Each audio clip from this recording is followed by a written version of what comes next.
आप अगर हमारे YouTube चैनल पे नए हैं तो पहले चैनल को सब्सक्राइब करें, बेल आइकन को प्रेस करें ताकि जो भी वीडियो अपलोड करूं उसका नोटिफिकेशन आपको मिलता रहे। अगर वीडियो अच्छा लगे तो लाइक करना मत भूलें। आज का हमारा टॉपिक है हिंदी साहित्य का इतिहास। आज हिंदी साहित्य के इतिहास के विषय में विचार करेंगे तथा इससे जितने भी महत्वपूर्ण प्रश्न बनते हैं उन महत्वपूर्ण प्रश्नों को कवर करेंगे।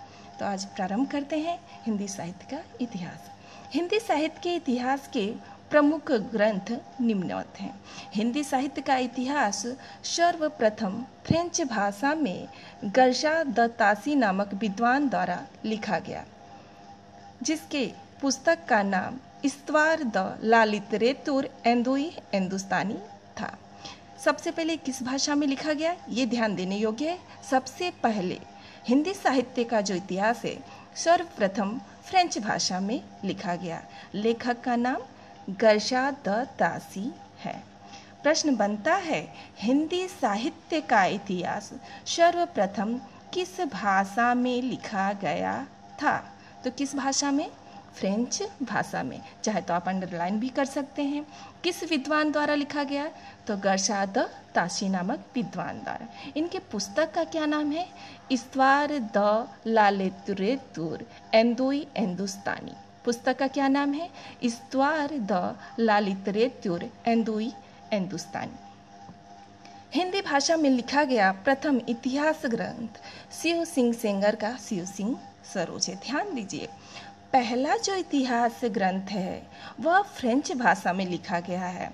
यदि प्रश्न बने हिंदी भाषा में लिखा गया प्रथम इतिहास ग्रंथ कौन सा है, तो शिव सिंह सेंगर की रचना शिव सिंह सरोज है। इनका ऐतिहासिक ग्रंथ का क्या नाम है?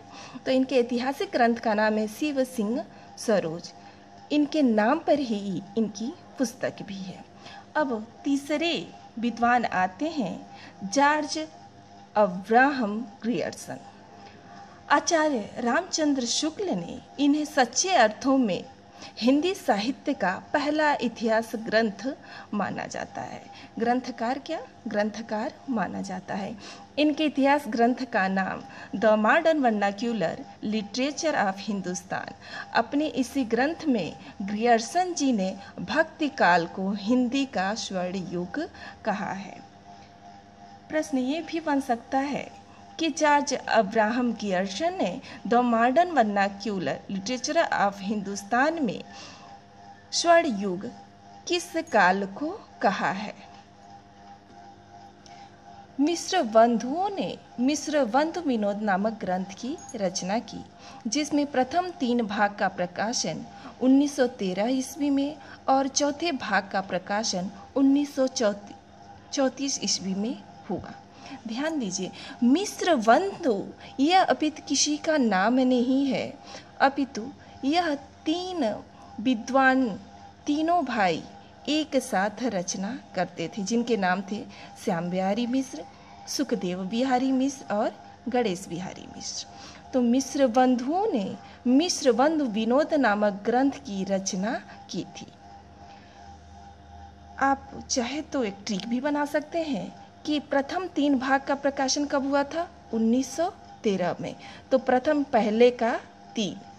3 भाग का प्रकाशन, तो पहले का 3 यानी 1913 ईस्वी में, और चौथे भाग का प्रकाशन तीसरे का चौथे ईस्वी में, अर्थात 1934 ईस्वी में हुआ था।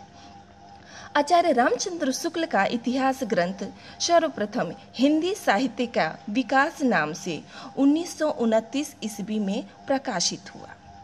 ध्यान दीजिए, आचार्य रामचंद्र शुक्ल का इतिहास ग्रंथ सर्वप्रथम किस नाम से हिंदी साहित्य के इतिहास में आया था? तो हिंदी साहित्य का विकास नाम से 1929 ईस्वी में प्रकाशित हुआ था। शुक्ल जी के मृत्यु के पश्चात, जब शुक्ल जी की मृत्यु हुई, इसके पश्चात इसे हिंदी साहित्य का विकास पुस्तक का नाम बदल करके हिंदी साहित्य का इतिहास नाम से प्रकाशित हुआ।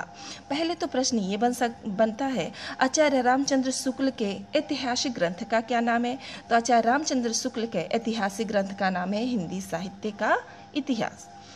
यदि ये प्रश्न बने कि आचार्य रामचंद्र शुक्ल का इतिहास ग्रंथ सर्वप्रथम किस नाम से आया था, तब इसका उत्तर हो जाएगा हिंदी साहित्य का विकास। किस नाम से आया था बेटा? तो हिंदी साहित्य के विकास के नाम से आया था। हिंदी साहित्य का सुव्यवस्थित इतिहास लिखने का श्रेय यदि किसी को है तो है आचार्य रामचंद्र शुक्ल। तो हिंदी साहित्य का इतिहास किस विद्वान का है? तो हिंदी साहित्य का इतिहास आचार्य रामचंद्र शुक्ल जी का है। हिंदी साहित्य के इतिहास के कुछ और महत्वपूर्ण ग्रंथ हैं जिस पे हम विचार करेंगे। प्रश्न यहाँ से भी बनते हैं। तो बेटा, आचार्य हजारी प्रसाद द्विवेदी द्वारा रचित हिंदी साहित्य की भूमिका, हिंदी साहित्य का आदिकाल। हिंदी साहित्य की भूमिका किसका है? तो आचार्य हजारी प्रसाद द्विवेदी जी का। और हिंदी साहित्य का अतीत, हिंदी साहित्य का आदिकाल आचार्य हजारी प्रसाद द्विवेदी जी का। आदिकाल नाम किसने दिया था? तो आचार्य हजारी प्रसाद द्विवेदी। तो इस आधार पे याद कर सकते हैं हिंदी साहित्य का आदिकाल किसका है? आचार्य हजारी प्रसाद द्विवेदी जी का। डॉक्टर राम कुमार वर्मा जी ने हिंदी साहित्य का आलोचनात्मक इतिहास लिखे हैं। कौन सा इतिहास लिखे? हिंदी साहित्य का आलोचनात्मक इतिहास। गणपति चंद्र गुप्त हिंदी साहित्य का वैज्ञानिक इतिहास। गणपति चंद्र गुप्त जी ने हिंदी साहित्य का वैज्ञानिक इतिहास लिखे हैं। याद कर सकते हैं ट्रिक के माध्यम से। गुप्त जी का वैज्ञानिक इतिहास, गुप्त जी का वैज्ञानिक इतिहास हो जाएगा हिंदी साहित्य का वैज्ञानिक इतिहास। डॉक्टर बच्चन सिंह, हिंदी साहित्य का दूसरा इतिहास। बच्चन जी को कौन नहीं जानता है? तो हिंदी साहित्य का दूसरा इतिहास कौन लिख सकता है? बच्चन सिंह लिख सकते हैं। एक बस ट्रिक बना के आप याद कर सकते हैं। तो डॉक्टर बच्चन सिंह का हिंदी साहित्य का दूसरा इतिहास। आचार्य विश्वनाथ प्रसाद मिश्र जी का हिंदी साहित्य का अतीत। अब इसे कैसे याद करेंगे? जो विश्व का नाथ होगा वही तो अतीत के बारे में बताएगा, और हो जाएगा हिंदी साहित्य का अतीत। ऐसे हम एक दूसरे को रिलेट करके याद रख सकते हैं लंबे समय तक। यदि आप पेन कॉपी लेकर नहीं बैठे हैं तो वीडियो को यहीं स्टॉप कर लीजिए और कुछ महत्वपूर्ण प्रश्न हम बोलते जाएंगे बेटा, उसे आप नोट करते चलिए। जैसे कि हिंदी भाषा की व्युत्पत्ति फारसी भाषा से हुई है। प्रश्न ये बनता है कि हिंदी भाषा की उत्पत्ति किस भाषा से हुई है? तो उसका उत्तर है हिंदी भाषा की उत्पत्ति फारसी भाषा से हुई है। अब अगला है भाषा वैज्ञानिक हिंदी को कितने बोलियों में विभाजित करते हैं? तो भाषा वैज्ञानिक हिंदी को 8 बोलियों में विभाजित करते हैं। भाषा वैज्ञानिक हिंदी को 8 बोलियों में विभाजित करते हैं। अब आगे, भाषा विकास क्रम इस प्रकार है। हिंदी के भाषा का विकास क्रम इस प्रकार है।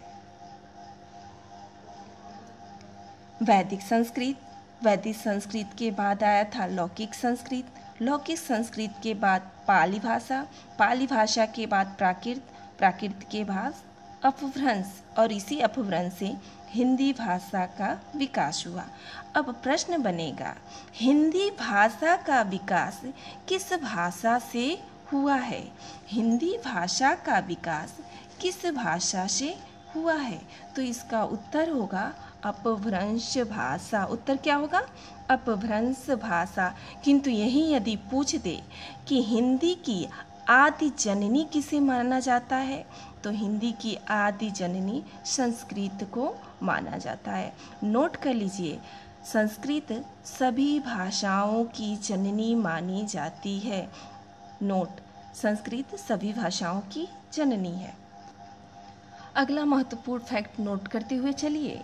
व्यापक अर्थ में हिंदी अपनी 8 बोलियों में विभक्त है। ये 8 बोलियां कौन कौन सी हैं? नोट करिए।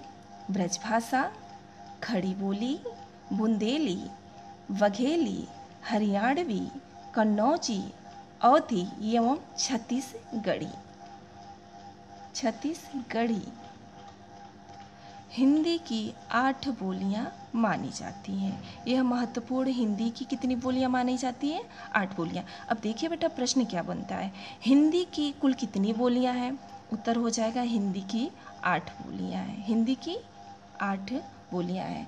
हिंदी भाषा का विकास किस क्रम में हुआ है? तो हिंदी भाषा का विकास वैदिक संस्कृत, फिर लौकिक संस्कृत, पाली, प्राकृत और अपभ्रंश होते हुए हिंदी भाषा का विकास हुआ। इस आधार पे हम कह सकते हैं हिंदी भाषा का विकास अपभ्रंश भाषा से हुआ है।